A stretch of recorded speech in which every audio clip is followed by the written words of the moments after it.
thoughts first on your players who were honored today by the Big 12? Well, it was great. Well deserved. Our players, they worked extremely hard, and anytime you can get that, they know that's a team award, and they did a great job. They worked hard for any award they get.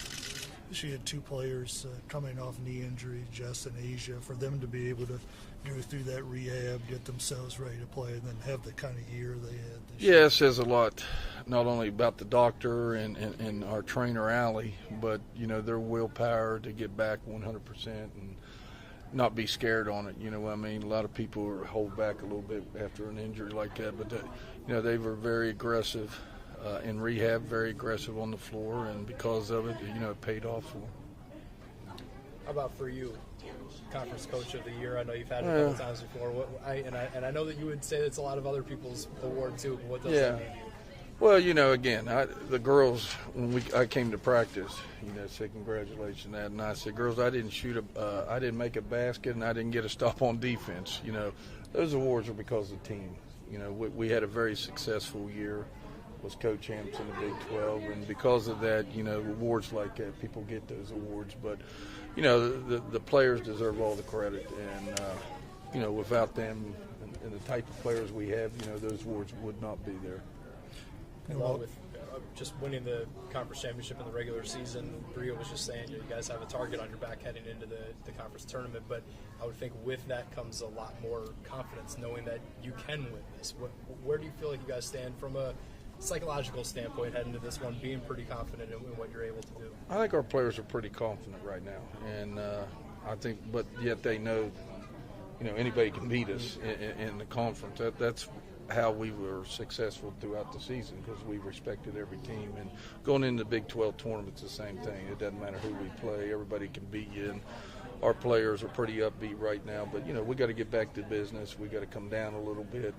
And because they're exactly right. Everybody's going to be aiming for you and that type of stuff. But, we have a lot of players. We had a lot of senior leadership, so I'm not really worried about that as much. If you want to cut down nets out there, you have to win a few games, day after day, and getting everybody's best shot. Talked about depth all year. How big is that now? Well, it's very big, not only in case somebody gets sick or an injury or foul trouble. It's very big, and then keeping fresh people in there. When you play 3 days in a row, that's big to have people that can, some days somebody doesn't have it, and you bring somebody off the bench that does have the quickness. So, that's really big, and that's big for every team if you have a deep bench. You look at both those TCU games you played, 1-point games at the half. You needed to make a strong run in the second half to beat those guys. Imagine the same Saturday. Yeah, absolutely.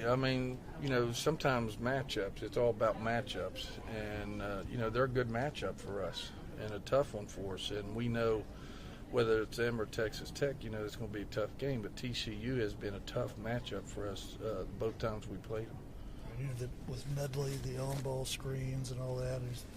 It's all about that, and then they play the 2-3 zone, and then sometimes they'll take cutters through, and it really becomes a man, and you're running your zone offense against a soft man, and then it becomes back a zone, and then, they throw you off a little bit. But, we worked on that a little bit today on that type of stuff, and then but I think, seeing them twice and seeing what they do to us, and like you said, their main weapon on offense is their point guard setting that high ball screen. So we worked on that also today. Do you have to try to change your approach a little from playing so many games where you've had to come from behind and rather than maybe get out of the gate occasionally in tournament setting? Yeah, you'd like to. You'd like to come out and be, jump on a team and that type of stuff and maintain it.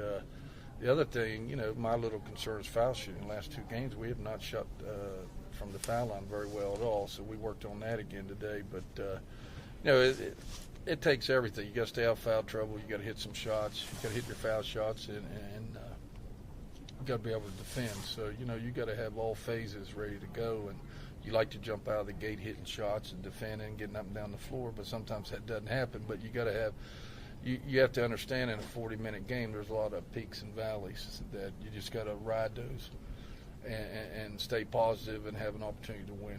turnovers were key for you in one of those games. I think you got 9 steals, 20 points off those turnovers. You had to turn it up on them. Yeah, absolutely. You know, defensively, we can get turnovers. It gets us out on the break.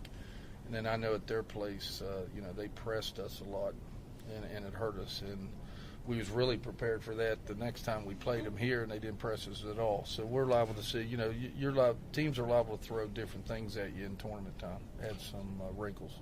So obviously, if it happens to be Texas Tech, you know, they're going to be fired up. They will have snapped a 19-game losing streak. Oh, yeah, it don't matter at this time. You know, like I told the players today, everybody's 0-0 now. It's a new season, so nobody's won anything. Everybody's even, and everybody's going to be out to prove a point. So, you know, tournament time's a whole different ballgame.